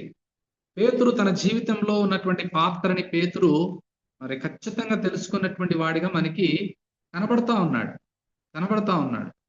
ఈ విషయం మనము నెక్స్ట్ చాప్టర్ లో డీటెయిల్ గా మనం స్టడీ చేస్తాము. ఇప్పుడైతే మనం టచ్ చేద్దాము. 10వ అధ్యాయం 25వ వచనం 26వ వచనంలో అక్కడ కొర్నేలి సందర్భంలో కొర్నేలి ఇంట్లోనికి వెళ్ళినప్పుడు కూడా అతడు పేతురు లోపలికి రాగా కొర్నేలి అతను ఎదుర్కొని అతని పాదాల మీద పడి నమస్కారం చేస్తా ఉన్నాడు. పాదాల మీద పడి నమస్కారం. కొర్నేలి చాలా గొప్పవాడు. పేతురు రావడంతోనే పాదాల మీద పడి నమస్కారం చేస్తున్నప్పుడు పేతురు యాటిట్యూడ్ చూడండి. 26 అందుకు పేతురు, నువ్వు లేచి నిలువుము, నేను కూడా నరుడనే అని చెప్పి అతన్ని లేవనెత్తడం మనం చూస్తున్నాం. అంటే ఎంత తగ్గింపు, ఎన్ని అద్భుతాలు చేశారు, ఎన్ని స్వస్థతలు, చనిపోయిన వాళ్ళని కూడా లేపిన అంత గొప్ప శక్తి క్రీస్తు నామంలో వాళ్ళు చేశారు. కానీ మేము చేసిన వాళ్ళు ఎప్పుడు కూడా వాళ్ళ మదిలోని కూడా రాలేదు కనుక వాళ్ళు చేయగలిగారు. ఈ రోజుల్లో ఎందుకు చేయలేకపోతున్నారంటే వాళ్ళకి ఆ విధమైన యాటిట్యూడ్ లేదు. అలాంటి మంచి యాటిట్యూడ్ ఉంటే దేవుడు కార్యాలు జరిగిస్తాడు, తప్పకుండా జరిగిస్తాడు దేవుడు. కానీ దానికి యాంటీగా ఈ దినాలలో క్రీస్తుని మహిమపరచడానికి బదులు, ఆ మాట మీరు చాలా జాగ్రత్తగా గమనిస్తే 9వ అధ్యాయం 34వ వచనంలో పేతురు అయినయా అనేటటువంటి ఒక వ్యక్తి మరి పక్షవాయువు కలిగి ఉన్నాడు 8 ఏండ్ల నుండి, 8 సంవత్సరాల నుండి. యేసుక్రీస్తు నేను స్వస్థపరుస్తున్నాడు. Jesus Christ heals you, not me, నేను కాదు, యేసుక్రీస్తే నేను స్వస్థపరుస్తాడు. పేతురు యాటిట్యూడ్ ఆల్రెడీ మొదటి నుంచి కలిగి ఉన్నాడు. 3వ అధ్యాయము అక్కడ 6వ వచనంలో కూడా శృంగారమన దేవాలయం దగ్గర కూడా ఇదే సిచ్యువేషన్. 6వ వచనంలో అతడి పేతురు, వెండి బంగారం నా యొద్ద లేవు గాని నాకు కలిగింది నీకు ఇస్తున్నా, నజరేయుడైన యేసుక్రీస్తు నామమున నడువు. ఎన్ని అద్భుతాలు చేశాడు పేతురు, ఎంతమంది చనిపోయిన వారు లేపగలిగాడు. లేపింది పేతురు కాదు, యేసుక్రీస్తు నామంలో యేసుక్రీస్తే లేపుతాడనేటటువంటి గొప్ప మరి అద్భుతమైనటువంటి చిహ్నం. ఇక్కడ మనం ఏంటంటే నేర్చుకునేది, మన మోటో ఏంటంటే స్వస్థతలు చేయాలని కాదు, కానీ ఆ స్వస్థతని దేవుడు ఎందుకు చేపిస్తా ఉన్నాడంటే అనేకులు ఆయన వైపు తిరగటానికి ఒక చిహ్నం, ఒక నిదర్శనం, ఒక రుజువు కొరకు చేయబడుతుంది. అది ఈరోజు ఏం చేయబడుతుందంటే అదే పేరు మీద అవే జరుగుతున్నాయి తప్ప ప్రభు వైపుకు తిరిగేది లేదు. ఇక్కడ ఖచ్చితంగా మనం నేర్చుకుంటే 35వ వచనంలో మరి ఆ మాట మనము 9వ అధ్యాయం 35వ వచనంలో, లుద్దలోను షారోనులోను కాపురం ఉన్న వారందరూ అతన్ని చూచి అతని తట్టు తిరగలే, ప్రభు తట్టుకు తిరిగారు. ఎంత క్లారిటీ ఉంది వాక్యం. సో ఆ విధంగా రెండవ మార్క్ మనం చూస్తా ఉన్నాం. అదేంటంటే కాంట్రాస్ట్ అనమాట. In many ministry today who seek their own fame instead of seeking to exalt the name of the lord Jesus Christ. క్రీస్తుని చూపించడానికి, మహిమపరచడానికి, హెచ్చించడానికి బదులుగా అనేకులు వారి యొక్క ఫేమ్ని, పేరుని చేసుకోవడానికి చాలా మంది ఇష్టపడేటటువంటి వారిగా ఉన్నారు. ముగించుకుందాం. నెక్స్ట్ థర్డ్ టాపిక్ లో పేతురు నెక్స్ట్ మరి మార్క్ ఏంటంటే అతడు అందుబాటులో ఉంటాడు ఎప్పుడు కూడా. 36వ వచనంలో Peter was available every time for God. దేవుని కొరకు అవైలబుల్ గా ఉండేటటువంటి వ్యక్తి. అంటే పేతురికి సెక్యులర్ జాబ్ ఏం లేదు. అవైలబుల్ గా ప్రార్థన చేసుకోవటం, వాక్యం ధ్యానించడం, అందరితో కలుపుకోలుతూ ఉండడం, సమయం దొరికితే వారిని ప్రభు వైపుకి తిప్పటం. ఇదే తన జీవితంలో ప్రధానమైనటువంటి మోటోగా పెట్టుకొని ప్రభువుకి అందుబాటులో ఉన్నాడు. ఏ సేవకుడైతే, ఏ సువార్థికుడైతే ప్రభువుకి అందుబాటులో ఉంటాడో, అవైలబుల్ గా ఉంటాడో, దేవుడు ఆ వ్యక్తిని బాగా వాడుకుంటాడు. టైం ఇవ్వాలి. అవర్స్ ఆఫ్ టైంని ప్రభు కొరకు మనం రెడీమ్ చేయగలిగితే, సమయాన్ని పోనీయక సద్వినియోగం చేసుకొనొచ్చు. ప్రార్థన మోస్ట్ ఇంపార్టెంట్, వాక్య ధ్యానం. అవర్స్ ఆఫ్ టైమ్ దేవుని వాక్యంలో కూర్చొని ధ్యానిస్తూ సిద్ధపడుతూ ఉన్నప్పుడు దేవుడు వాడుకోవడానికి, అనేకులకు ఆశీర్వాదకరంగా ఉండడానికి మరి దేవుడు ఇష్టపడతాడు. అవైలబుల్గా ఉండాలి. సో ఆ విధంగా మరి పేతురు 36 నుంచి 39లో మనకు ఆ మాట క్లియర్గా మనకి కనబడతా ఉంటుంది. 36 నుంచి 39. ఓకే, సో 38 చదువుదాం. 36 నుంచి కూడా ఇంకొక స్టోరీ. అతడు యొప్పేలో తబితా అని ఒక శిష్యురాలు ఉంది. ఆమె భాషాంతరం దోర్కా అని పేరు. ఆమె సత్క్రియలు, ధర్మకార్యాలు బహుగా చేసింది. ఆ రోజులలో ఆమె కొంచెం అనారోగ్యంతో మరి బాధపడి చనిపోయింది. అక్కడ ఉన్నటువంటి వారందరూ కూడా శవాన్ని కడిగి బరియల్గా అంటే సమాధి చేయడానికి ఆల్రెడీ ఆ యొక్క బాడీని కడిగి మేడగదిలో వారు రెడీగా పెట్టారు. లుద్ద యొప్పేకు దగ్గరగా ఉండట చేత సో ఇప్పుడు జరుగుతున్నటువంటి విషయం ఏంటంటే పేతురు అక్కడ ఉన్నాడని శిష్యులు విన్నారు. అంటే పేతురు అక్కడ ఉన్నాడని శిష్యులు విని అతడు తడువు చేయక తమ యొద్దకు రావాలని వేడుకుంటకు ఇద్దరు మనుషులను అతని దగ్గరికి పంపించారు. అతడు లేచి వారితో కూడా వెళ్ళి అక్కడ చేరినప్పుడు వారి మేడ గదిలోనికి అతను తీసుకుని వచ్చి విధవరాండ్రందరూ వచ్చి ఏడ్చుచు దోరక తమతో కూడా ఉన్నప్పుడు కుట్టిన అంగీలను వస్త్రాలను చూపుచు అతని ఎదుట మరి నిలవటం మనం చూస్తున్నాం. సో ఇక్కడ నేను చెప్పేది ఏంటంటే మూడవది ప్రాముఖ్యంగా పేతురు అందుబాటులో ఉంటున్నాడు. పేతురు అక్కడ ఉన్నాడని శిష్యులు విని అక్కడ ఉన్నాడని అనే మాట, అవైలబిలిటీ. సో పెద్దలు అనేది కొంచెం యాకోబు పత్రికలో కూడా ఉంది, ఎవరైనా బాగాలేకపోతే పిలిపించాలి, కాపర్ అవైలబుల్ గా ఉంటాడు కనుక పిలిపించాలి. కొంతమందికి కాపర్ని వాడుకోవటం కూడా తెలియదు, చాలా మందికి అవైలబుల్ గా ఉన్నటువంటి కాపర్ని దేవుని కొరకై వాడుకోలేనటువంటి మరి పరిస్థితులు చాలా మంది ఉంటారు సంఘాల్లో. కాబట్టి పేతురు అక్కడ ఉన్నాడని శిష్యులు విని తడువు చేయకుండా తమ ఎదుకు రావాలని వేడుకున్నప్పుడు వెంటనే పేతురు వెళ్ళటం, నిమిషాల మీద అవైలబుల్ గా ఉన్నాడు కానీ నిమిషాల మీద వెళ్ళడం మరి మనం చూస్తుంటున్నాం. నెక్స్ట్ సీన్ ఏంటంటే పేతురు వెళ్ళిన తర్వాత ప్రార్థనలో ఉంటాడు. 40-41 వచనం. పేతురు అందరిని వెలుపలికి పంపి మోకాళ్ళని ప్రార్థన చేసి శవం వైపు తిరిగి తవిత లెమ్మని చెప్పగా ఆమె కన్నులు తెరచి పేతురును చూచి లేచి కూర్చుండెను. 41. అతడు ఆమె చెయ్యి ఇచ్చి లేవనెత్తి పరిశుద్ధులను, ఆ మాట చూడండి, పరిశుద్ధులను విధవరాండలను పిలిచి ఆమెను సజీవురాలుగా వారికి అప్పగించాను. ఇక్కడ విషయం ఏంటంటే అతడు he was available, not only available, Peter was prayerful. పేతురు ప్రార్థనలో ఉండేవాడు బాగా. సో ఆ విధంగా ఇన్వాల్వ్డ్ ఇన్ అకౌంట్లెస్ హీలింగ్స్, ఎన్నో అద్భుతాలు చేశాడు. కానీ తన జీవితంలో knelt down and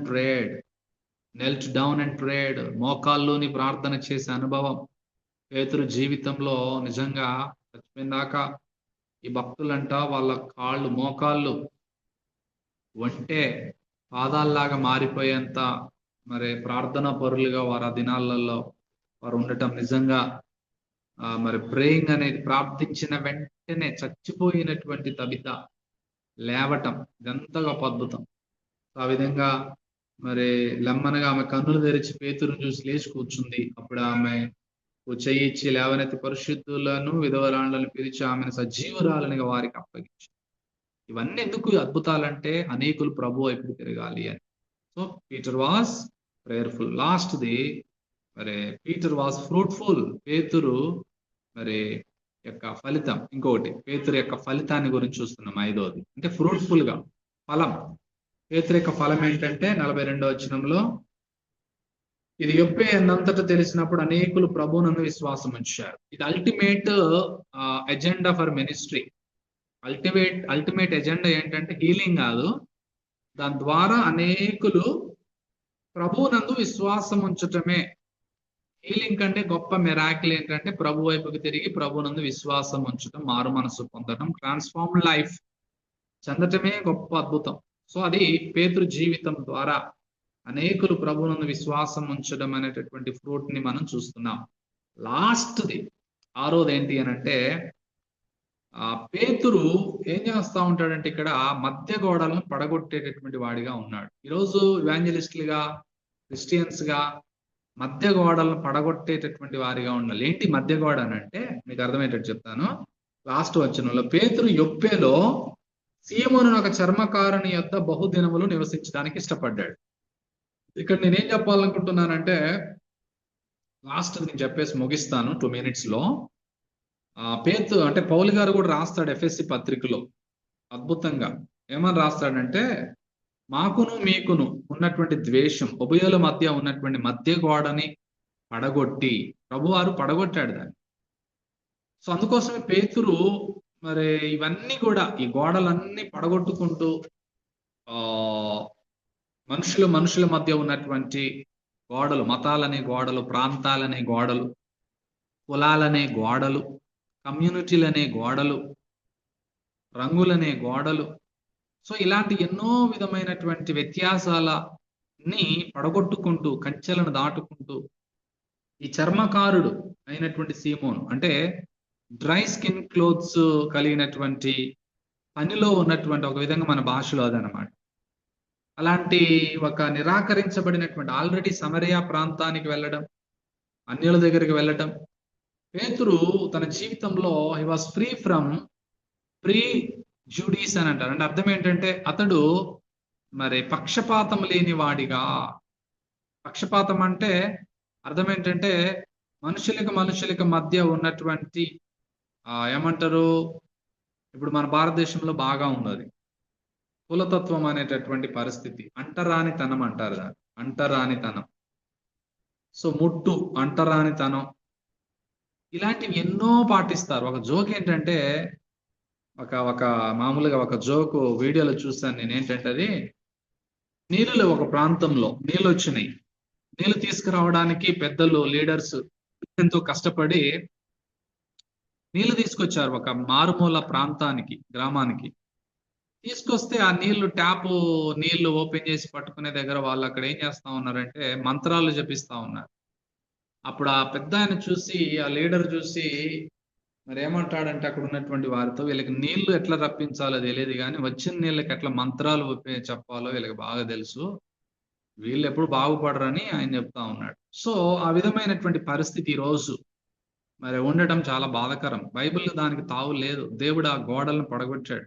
సత్యం అనే స్వార్థ ద్వారా ఏ విధమైనటువంటి సంఘంలో ఏ విధమైన భేదాలు లేకుండా, కుల భేదం, మత భేదం, ప్రాంతీయ భేదం ఏమి లేకుండా క్రీస్తు శరీరంగా ఉండటంలో ఈ యొక్క పేతురు భక్తుడు యొప్పేలో సీమోనును ఒక చర్మకారుని యొక్క బహుదినములు నివసించడంలో ఉన్నటువంటి అర్థం ఏంటంటే అతడు ఈజ్ లైఫ్ లాంగ్ ఈ విధమైన పక్షపాతం లేనటువంటి పరిస్థితిలో ఈ came to conversion and spirit filling of the Samaritans, సమరియలతో కలిసిపోవడానికి, హూమ్ సెల్ఫ్ రెస్పెక్టింగ్ జూ.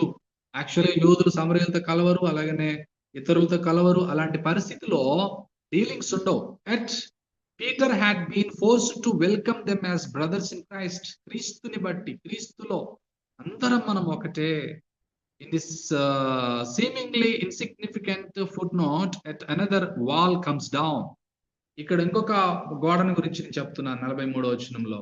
ఆ యొప్పేలో ఉన్నటువంటి సీమోనుని చర్మకారుని దగ్గర బహుదినములు పేతురు ఉండడానికి ఇష్టపడిన వాడికి, అన్క్లీన్ ఆక్యుపేషన్ అనమాట యాక్చువల్గా అది, అంటే అంటరాని వృత్తి అది. అలాంటి స్థితిలో పౌలు అంటే ఈ పేతురు యూదుడై ఉండి అక్కడ బహుదినములు ఉండడానికి ఇష్టపడుతున్నాడు. ఇదే మాట 10:40-34లో కూడా కొర్నేలి దగ్గర అంటాడు, ప్రభు పక్షపాతి కాడు, దేవుడు పక్షపాతి కాడు అని నిజంగా గ్రహించి ఉన్నాను. యేసుక్రీస్తు అందరికీ ప్రభువు అనేటటువంటి మాట. సో తర్వాత మీరు ఫ్రీ టైంలో పౌలు గారు కూడా 1 కొరింథీ 9వ అధ్యాయం 19-22 వచనాల దాకా మీరు చదివితే, నేను అందరితో కలిసిపోయి, నేను యూదులకు యూదుడిని గాను, అన్యులకు అన్యుని గాను, అట్లా ఆ విధంగా అందరితో కలిసిపోయినటువంటి భక్తులు వీళ్ళందరూ కూడా సేవ చేసినటువంటి వారు, ఏ భేదం లేక, ఏ విధమైనటువంటి అంటరానితనాలు లేక, ఒక మంచి మనస్సాక్షితో వాళ్ళు పరిచర్య చేసి ముగించినటువంటి అద్భుతమైనటువంటి భక్తులు పౌలు, పేతురు. ఆ విధంగా పేతురు రూపాంతరం చెందినటువంటి జీవితంలో 7 విషయాలు మనం చూసాం. ఎఫెక్టివ్ పర్సనల్ మినిస్ట్రీలో మరి ఒక 6 మార్క్స్, గుర్తులు మనం చూసాం. ఆ విధంగా దేవుడు మనందరినీ బలపరిచి నడిపించును గాక. Amen. Thank you so much. Over to brother Jashuva.